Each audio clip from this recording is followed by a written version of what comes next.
Thank you for being here. My name's Karen Crofts. I'm from Hunter Writers Centre. We lit those 5 candles in honour of the 5 volumes of Grieve that we've published. Today is the day that we launched the 5th volume. We thought that was quite symbolic. I'd like to ask you to turn your mobile phones to silent, and I'm going to ask Megan Buxton to come up and deliver the acknowledgement of country. Well, good afternoon, everybody. The first thing I'd like to do today is to acknowledge the traditional custodians of the land on which we gathered, the Warramai and Awabakal peoples. I'd like to pay my respects to elders past and present, and I'd like to extend that respect to all Aboriginal and Torres Strait people here today. My name's Megan Buxton. I'm the President of the Board of the Hunter Writers Centre, and it's my privilege to be here this afternoon for another wonderful afternoon. We have some very powerful and heartfelt writing for you this afternoon, and I'm sure you're going to enjoy and be moved by it. So I'm going to hand you back to Karen now to continue. And we'll go along our panel here today. We're just going to have a little chat before the readings start, and let's meet our panel members today. Hello, I'm Jo Krause, and I am a registered psychologist, and I'm representing NALAG, National Association for Loss and Grief, today. Hello, I'm Nina Watts Carrier. I work in marketing and research for Good Grief. Hello, I'm Mary Ringstad. I'm the Director of Mission at Calvary Mater Hospital in Newcastle. Oh, hi everyone, I'm Tony Hassett. I'm token male. I'm also a pastoral practitioner at the Calvary Mater, working in oncology, intensive care and ICU. CCU, coronary care. What a lovely token. My name's Kathleen. I work with Illawarra Shoalhaven Health District, and I'm a clinical nurse consultant in palliative care. And I'm Jennifer Locke. I work with Hunter New England Local Health District and representing the Hunter Institute of Mental Health today, working in mental health and suicide prevention. Hello, I'm Pat Feenan. I'm here as a writer. I wrote a book mainly about grief. That's what I'm representing today. Hello, my name's Doris Sagdansky, and I'm a writer on grief. I'm an educator on the subject as well. Today I'm representing the funeral industry, the Australian Funeral Directors Association, and also a website that I run called My Grief Assist. Great, thank you. And we will stay with you, Doris. We're just going to ask some of our panel members today how they found the experience if they were a judge, and any comments from their area of expertise in loss and the sorts of work they do to shed some light on the subject. So Doris, how did you find the readings and your experience? I think the readings are always something that are extremely emotional and eye-opening. Someone asked me recently, how do you judge those many entries that we get sent from the Writers' Centre? And I have different criteria, but one of the criteria, in case you're wondering, as the writers present here today, I always think if something moves me in here, if I've got a lump in my throat, tears in my eyes while I'm reading, you go straight to the short list. And I think, part of that is because if you don't connect with your audience, no one will buy your book. And I think that's a really important part. And when we arrived here today, we also talked about, who is an expert on grief? And this was my response. I said, what I'd like to say to people is, go and buy yourself one of these anthologies, read it from cover to cover, and the experts on grief are on the inside. And there's something I absolutely believe in. We are all the experts on our own grief. We know how it feels, we know how it looks, we know how it makes us behave. And I think sometimes we look for something way more magical than our own experience as the truth of what grief really is. So that's probably what I'd like to start off with. Great. And on our own grief, Mary, you were talking about that today too, about our own grief and what that means, even in when we have similar experiences, they're quite different. Yeah, I think that's very true, Karen, and it's can feel myself doing it now when I begin to read the work that's submitted. You take a deep breath because you have no idea where the journey is going to take you. And it takes you, and I think over the years, I've just been really delighted at how diverse the grieving experience is for people, their capacity to write about it, but also the losses that people have growingly been able to identify or increasingly been able to identify. And I think that that's, for me, I worked in palliative care as a pastoral care practitioner for many years and am still involved in our bereavement program at Calvary Mater and in education around this. But what's really clear, and it's becoming really clearly expressed through the writing, is it's an old Chinese proverb really, that the beginning of all wisdom is to be able to call things by their right name. And I think I can listen to someone who, for example, may have experienced the death of a parent, and I can sit there and think, yeah, well, I know that. My parents have died. And yet, when you let your own voice go and you're listening to the other's voice, you know that that experience may be completely different from yours. And I think what makes the difference is that it's the losses. What does that actually mean for this individual person? What have they lost in losing that parent, for example? And it constantly surprises me, and I think it was very evident in our writing again this year. And stories from the, I suppose the ageing marketer who, was looking at all his unwritten poems and stories and feeling the loss of the possibility of that aspect of his life, right through to the loss of a relationship or a person who may have been but was never known, the loss of animals, pets, opportunities, all sorts of things. Can you tell us about your bereavement program at Calvary Mater, a little bit about that? Yeah, we have a very explicit bereavement program through our palliative care unit.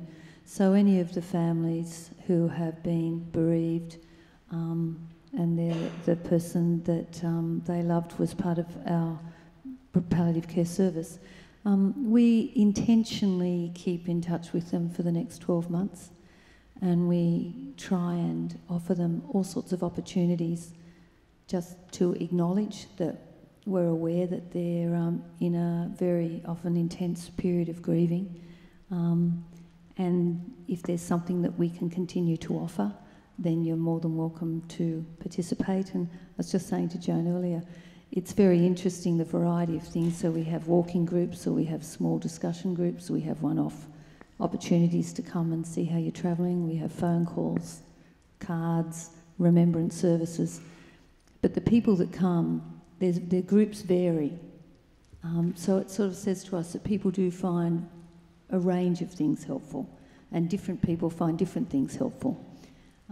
And of course the service continues beyond for as long as we need to be involved, and people will be in touch with us. And really that's the message that we're trying to give to the community, is that we're here, and any time that we can be of assistance, just ring. And that's what people do.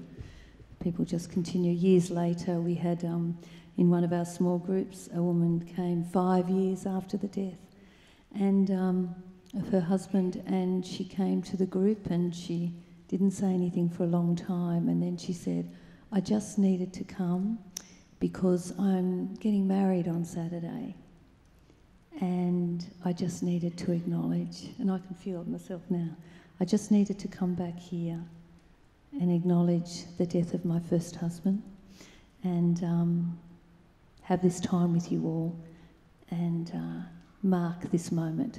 So you never know how things will emerge for people, and I suppose what's very important for the palliative care bereavement program is that they do feel that they can that it is a place where your grief will be held for you. And we're trying to establish more and more things in the acute care hospital too, and we do run the Seasons program there as a twilight program twice a year, because we're finding that more and more people too are working and are not available, and they can't get support after hours in our community. It's very hard. So, yeah. And Kathleen, you're in palliative care too. Kathleen has been involved with the Grieve program here, the project, since the beginning. And but you're now working in the Illawarra. But you've been in palliative care pretty much all your nursing career? Pretty much, yes. And I just was thinking, Mary, when you were talking, I remember a gentleman would come to the hospice at Newcastle and he used to say, I'm just treading the boards, and he would just do a loop around the hospice because it was where his wife had died sometime. So every now and again he would just come. So it seemed to be a place like a touchstone for some people. So it's lovely to be 5 years down the track, Karen, and this is a beautiful space to be in together today. As someone who has judged and read so many stories over the years, something I underestimated was how I hold these stories. I remember stories from the first year, the second year, the third year, the fourth year and this year, and they've become a part of me. So that was something I hadn't anticipated. And I suppose working in a clinical role, it's true, the narratives of the patients that I serve and the families that I become involved with, I carry their stories as well. So, and it's not necessarily related to a bereavement or a death. It can be so many losses, and I think Mary talked about that, and the diversity of the stories is just profound. And I think normalising what grief and bereavement can be for us is really valuable in such an anthology and a live read, and the importance of this competition at a national level is to acknowledge our feelings, our experiences, our memories, our creativity, and to honour that. So I'm really chuffed to be here 5 years down the track and have these stories as a part of who I am. So thank you. Where's this going next? Well, I might ask Tony to...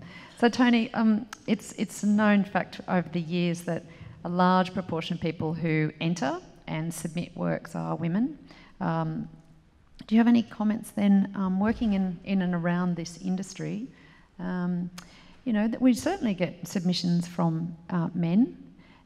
We often get submissions by women writing from a man's perspective too, which is interesting.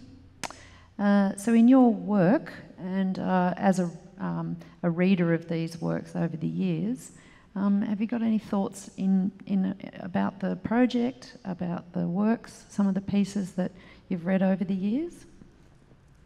The first thing I think of when I think of grief is an ocean, and like any ocean, it's vast and enormous and diverse, and often when people are plunged into that ocean, it's very difficult to even put into words or even express what that is actually like. So in reading the works over the last few years, I often visualise somebody constructing a little boat that enables them to negotiate that ocean, or somehow finding the strength to keep treading water in that experience. And that's where I think it's incredibly invaluable. And honestly, it takes my breath away that the skill that people bring to that ability to actually form some shape out of that ocean. Very humbling. Okay, so Nina Watts-Carrier is here today representing our Good Grief organisation, who've been a sponsor for a few years now. And do you want to tell us a bit about where the Seasons for Growth program fits under Good Grief? So 21 years ago, the founders of Good Grief and Seasons for Growth recognised that there was a lot of unattended grief within society. The programme was actually designed in a response to an increasing divorce and separation rate within Australia, and educators were seeing children were dealing with massive amounts of grief because their world as they knew it had changed. Their life as they knew it had changed. Their family was different. So the program was actually born out of that, and it's a peer-based group support small group program, and it uses the metaphor of the seasons to make the intangible experience of grief a lot more tangible. And the beauty of the metaphor is it allows the right brain, which is where grief actually resides within the mind, to basically build a connection so the left brain can shut off and the right brain actually starts working through the grief. So it's an unconscious action. It's, as I said, 21 years old now, and the vast majority of participants within our children's program, we have a children's, a young people's and an adults program, and we also have Seasons for Healing for Indigenous and Torres Strait Islanders. But the vast majority of our children's program participants would be there as a result of divorce or separation, because it's huge in a child's world. Obviously, it's all consuming. But the program focuses not on the actual event, but the impact of the event. So it recognises the idiosyncratic nature of grief and how individual it actually is. So something that I walk past and don't think twice about could be earth-shattering for somebody else. And that's the value of the program. And a massive part of the program is our stories. Our stories give our lives meaning, and we honour our stories. And a rule of the program is that we can only tell our own stories. We don't tell anybody else's. And that's, again, recognising the power of our stories and what they actually mean to us. So this is a program for children to participate, and is it delivered through school or after school? It's the children's program very much is delivered through schools. We provide the training, we develop the programs, we research them and we support them. But we train somebody to actually run the program, so they become known as a companion, and that word is purposely chosen because they're not an expert. They companion people along their own journey. They're a co-learner. So yeah, the children's and very much is run in school, but the adults one is run through palliative care, obviously. Some community agencies run it and support groups and so on. So right, yeah. And so people can be trained to be a companion? Absolutely. They do a 2-day training program. Once they have an agency backing them, it could be a parish, it could be a school, as we said, it could be a support agency that they work for, and once they authorise them and assure us that they have the necessary skills and qualifications and are also insured, and obviously with children they have to have their working with children clearance. And once we're assured of that, absolutely, yeah, they can train and they can run the program then. Great. Okay, so maybe now we'll just have a chat about the aspect of mental health and how it comes into grief. And Joe, we had a little chat on the phone this morning about some changes at a really official, formal level with the DSM-4 and the DSM-5. Maybe we could just catch up about that. I think that they're starting now to recognise that a lot of depression can start with grief. Grief is a normal process that we face in lots of areas in our life, but sometimes that can become a bit complicated, and then people can start suffering some depression around their grief and get a bit stuck and not move on. And I think that's where NALAG have tried to just extend what they do as far as their services go. So they've got every possible grief. They're based in Dubbo, they've got a centre in Gunnedah, Bellingen, Tamworth, and they do a phone counselling from Sydney. So being those smaller centres, there's not as many people to refer to in this, so they cover everything. So they notice that there's a lot of Aboriginal populations around those areas, and we know that within those populations there's a lot of grief around death, and a lot of death to health issues and death to suicide. So depression is very high in those areas as well, and not many people, are making safe spaces sometimes for those people, and the Aboriginal population have to really trust you before they come in. And Trudy Hanson, who is the manager of NALAG, has developed some amazing relationships with the Aboriginal population, and I have been really privileged to run some workshops. I don't know if that's the right word for it. We go in and we sit and we do a lot of craft and concrete things and ritual work around their grief and their depression. And they're very closed with their stories sometimes. Sometimes we'll have separate women's groups to men groups, and we make more inroads that way. But some of the women and men that have attended some of the programs, we all end up sitting around and crying about their stories because they're very profound, very deep and very generational. So even being able to hear their stories, I sit very respectful and very humbled by that. And we have been able to make some and run some more programs in there, and have seen a reduction in some of the suicides, some of the depression and anxiety just by some of the programs and some of the connections and relationships that we've made. And that's been really, really exciting.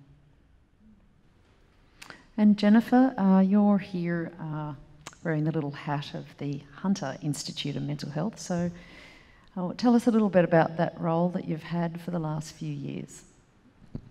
Yeah, so the Hunter Institute of Mental Health runs a number of different initiatives and projects, and more specifically related to raising awareness around mental health and suicide prevention. So one of the many aspects of grief around suicide particularly can be quite complicated, and just picking up on a couple of the points that we've touched on around men's health and men being able to actually express and talk and being provided a platform, a safe platform to have those conversations.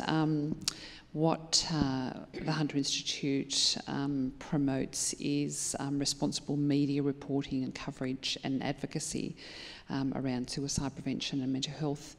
And more recently, there's always a number of media awards, and perhaps some of you may have seen Gus Wallen's series around talking about suicide, and that came out of his experience of actually losing a very dear friend to suicide, and just it was quite profound, and in the way that he created opportunity to have the conversations not only with his small group of friends, but with a much broader community. And he really highlighted just how difficult it is to spot sometimes, and whether someone's feeling depressed or whether they're going through a really difficult time. And I think some of the stories that I've read that have come through, the pieces have been quite moving around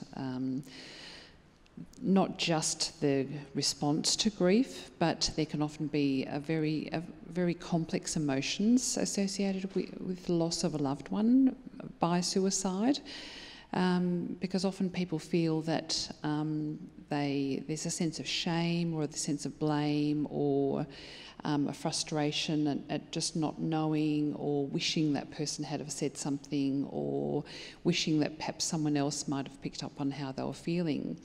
And I think for me that's been quite profound in reading some of the stories and some of the pieces that have been submitted around the fact that people can often feel that they don't have permission to grieve, as in perhaps other situations where there's loss through old age, or loss of a loved one through some other form. So the aim of the Hunter Institute is actually to advocate for being able to actually provide safe spaces to have those conversations around loss of a loved one, and to have safe conversations around suicide, and also to actually really promote awareness around knowing where to seek help and knowing who to talk to, and just really being able to promote social and emotional well-being. And my role has been more specifically to actually promote responsible reporting through providing lectures at the university level to journalism and public relations students. So as they are aware of the guidelines that the Media, Entertainment and Arts Alliance stipulate, and also the Australian Press Council also have guidelines around responsible reporting on mental health and suicide. So that's a really important framework that we also use. Yeah, so it's one thing to have the guidelines for the media, but you actually go into the university and go through those guidelines about what responsible reporting is. Yeah. So talking about difficulty spotting and identifying and the ability to speak up, Pat, I guess your book, Holy Hell, was a lot around the difficulty of identifying when things were, when there was a struggle for your son, and then the difficulty of finding the right voice and the right approach. So tell us about writing your book, Pat. And thanks, Karen. And I just want to say, sitting here listening to other people speak about grief, I'm really happy that it's okay to talk about grief these days. When I was a child, a long time ago, and for my parents, the idea was to move on, don't talk about it, pull yourself together. I think it's an absolute asset these days, and I was a companion for Seasons of Growth, to recognise grief's a process, and it's ongoing. But for me, my grief was seeing a much-loved son start to self-destruct. Daniel's still alive, so that's fantastic. But it was the resistance from our church community when he reported his abuse. The denial from the community and actually active opposition, ostracisation, innuendo to our family that certainly contributed to my grief. And from a powerful institution like the Catholic Church, which is still very worthwhile, I say to people sometimes it was interesting that the faith I had somehow gave me the strength to put in the fight anyway, which is a bit contradictory, but that's how it went for me. I wrote that book to try and get the grief out of my head, and that didn't happen. I thought it might have, but that just opened up an avalanche of commentaries and other people writing to me, and well, we all know from the Royal Commission into institutional responses to abuse that there's an enormous amount of grief in Australia, and it's very moving, very sad. I'm glad people are allowed to now own their grief, seek help for it, and importantly, there's many people who understand and who will listen and believe. And if my book has helped in any way for those people, and I believe it has because of the amount of feedback I've had, well, then that's a good thing. So through that terrible grief has come some positive outcomes. When I read your book, what I was really struck by was just how well it flowed. Did it, like, this is beside the topic, just the way you wrote it. What was the experience like writing it? It's a full book, and did it sort of just flow out of you, or? Well, I think it was very much in my head, and I knew I couldn't just sort of cherry pick little bits and write about them. I had to write the whole story, and it was easy enough to go back from when my son was born, bit of background to my life, and then the journey he was on. And in his early years, the journey we didn't know he was going to be on. That was quite lovely to sort of go back and remember the good times.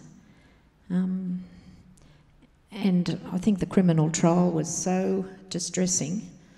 There's no way I could forget that. So, and I wrote notes through that just to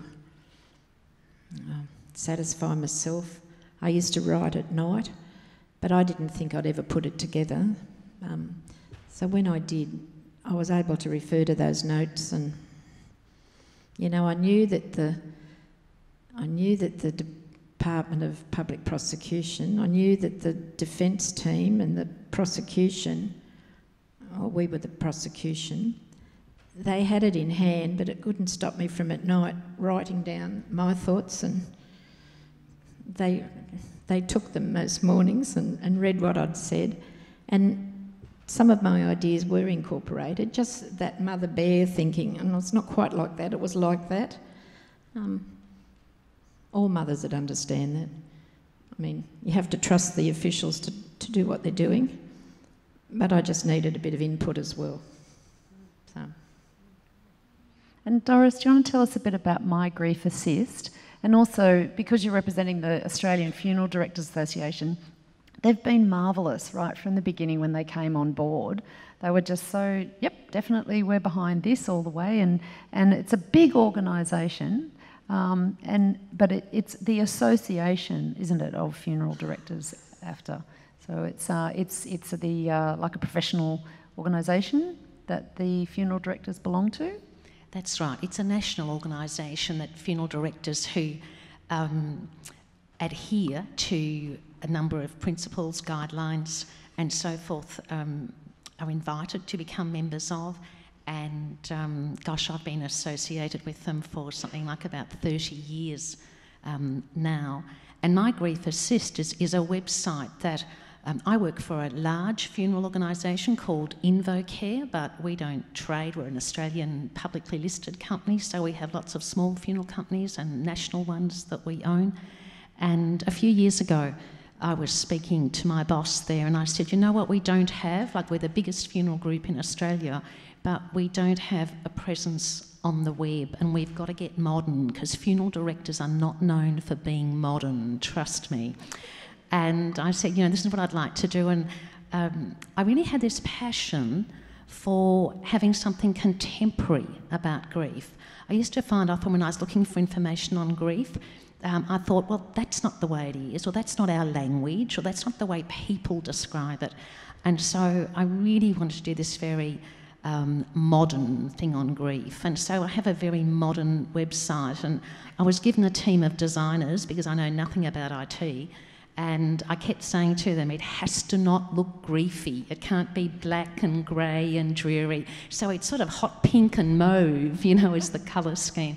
But I'm really proud of, we've got some fabulous little videos. Every sort of other month or so I put up a new fact sheet. We've got nearly 50 fact sheets on there. There's just lots of free information, and that's probably what I most want to tell you. I always say to people, anything you download from there, anything you photocopy, is copyright free for you to use and share. And I think that is one of the really important things about grief. And maybe if I kind of take it, back to this passion that I have for the subject. My first entree into grief was in 1980 when I had a child that died, and truly I call the 1980s the dark ages. I could find nothing on grief. I could just find nothing. And I was a school teacher at the time, and I remember one day going to the school library and sort of hanging out there looking for something on grief so that I could understand what we were going through.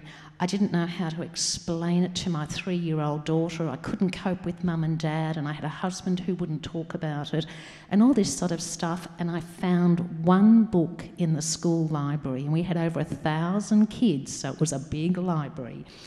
And it was Elizabeth Kubler-Ross's On Death and Dying. And I learned about the 5 stages of grief. And guess what? I learned I wasn't normal because I didn't have 5 stages of grief happening to me. And so I think that prompted me to want to research grief, write about grief, but be contemporary about grief. So that's a bit of the story. Kathleen, do you have anything to say about those sorts of, that having worked most of your life in and around this field, about books and information and things that you've not come across and come across at all? Well, I've got a guilty confession. When I was at Catholic boarding school and all the other girls would be looking up sex and penises, I was looking for grief and bereavement and I was reading Kubler-Ross, and it was just a breath of fresh air in a sense that someone was writing about it and putting words to the experience. But absolutely, those 5 stages, it's sentinel work, and it's work to build from, and it has been built, on since then.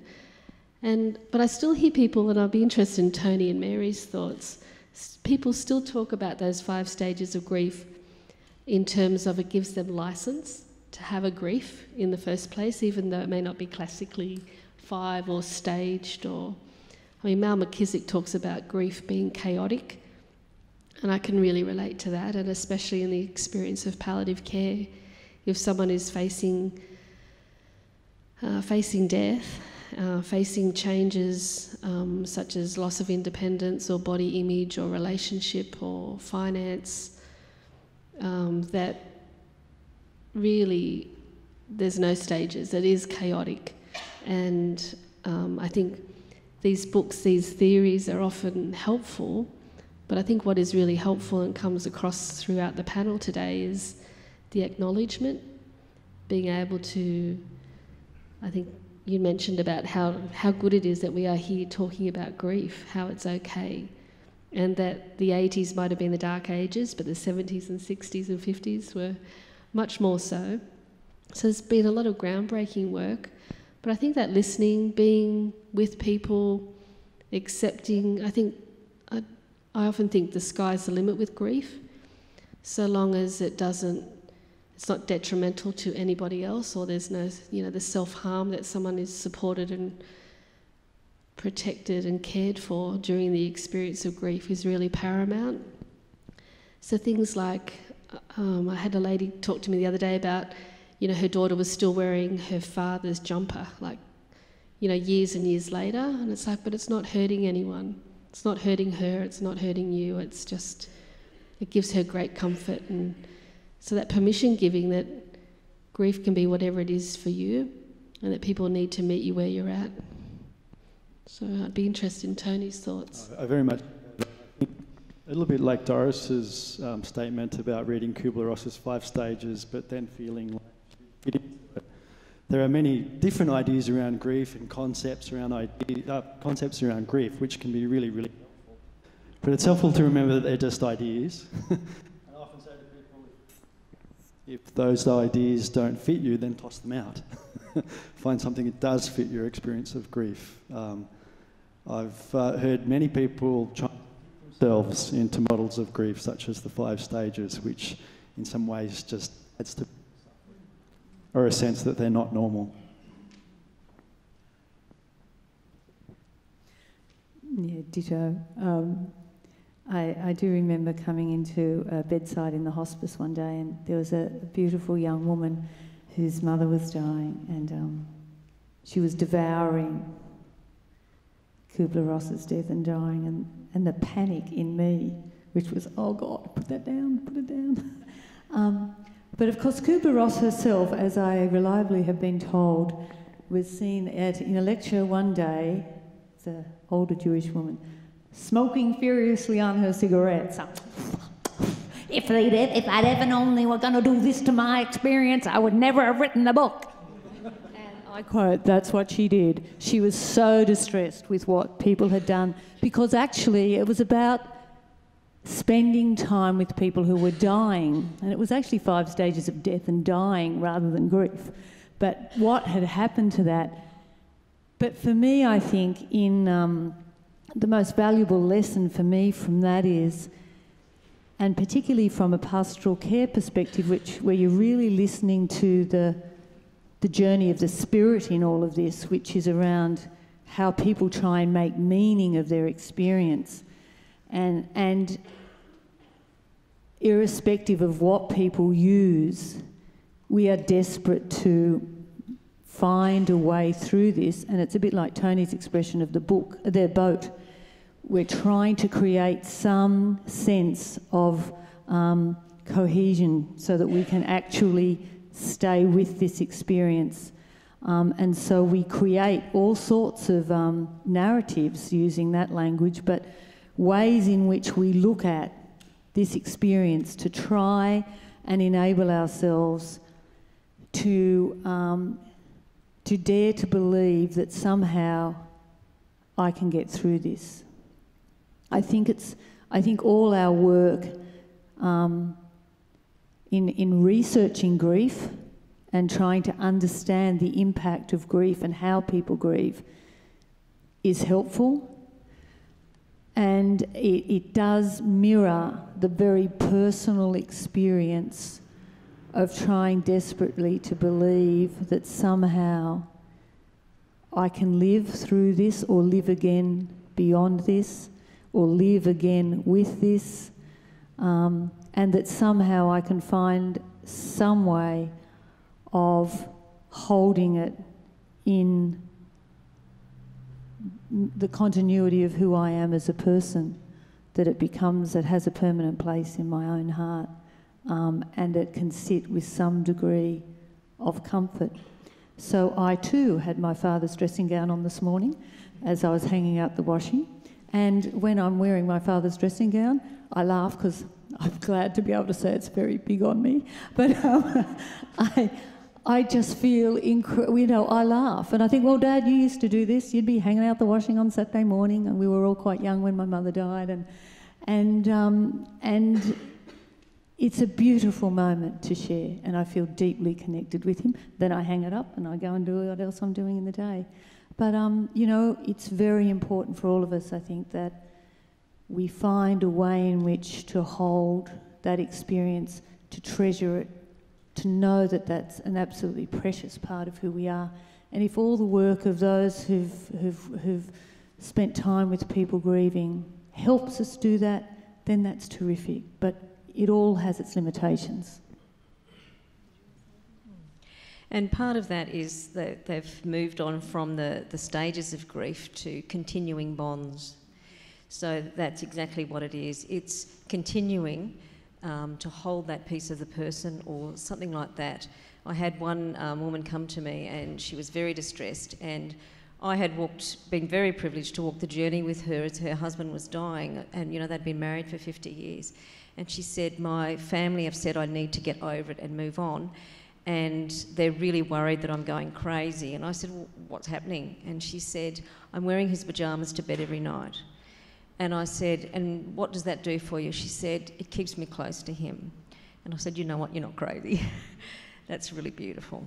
So it is normalising some of that as well and saying it's okay.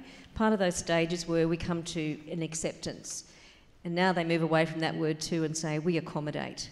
We have to learn to change our lives to accommodate the grief and the loss that we have experienced. We don't sometimes ever accept it, but we can accommodate it. So it is, moving away from that. I remember when I started out my career as a nurse, and they used to call them the death and dying nurses that were interested in palliative care and things. And I was so interested in that area and devoured Elizabeth Kubler-Ross. And then as I started learning more about grief and went into psychology, sitting with the people I'm trying to establish, where their grief was, okay, they're at that stage, great, I've moved them on to here. And then when I went to work with NALAG about 10 years ago, started to realise that it's not that smooth. And one person said to me, I've come through this stage, I think I'm going to go into that stage. And I said, you know what, in one day you can go through all the stages at once. You just don't know. So it's been a really good revelation for me to see how those stages, if they're there, they give us some sort of guidance into how we process our grief, but things are moving on to much more healthier ways of doing that. And I think these stories and poems in these books show us those different points along the journey where there's pieces, say, on the topic of suicide that we receive, and some are very honest and searing, and others, there's one piece in there that refers to not even being able to say the 3 syllables. And it's a piece about the difficulty just getting 3 syllables out and what's so wrong with 3 syllables. So, it just right back at the beginning of the community's thoughts and reactions to their relative suicide, and they themselves being unable to even say the 3 syllables. So right through to pieces that are right up there and confronting. Anyone want to say anything about that?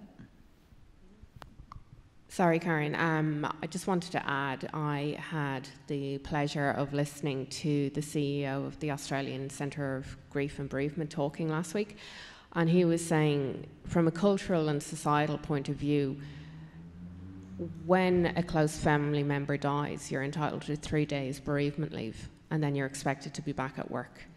You know, so that really shapes our expectations and our perceptions around grief. Great, okay, well I think that concludes our little chat, and so we're going to have a quick break and bring the lectern out and share some readings with you. So if you would like to take a break, the toilets are at the back of the foyer. We'll be serving refreshments right at the end of the event, around 4:15. So see you in about 5-10 minutes max.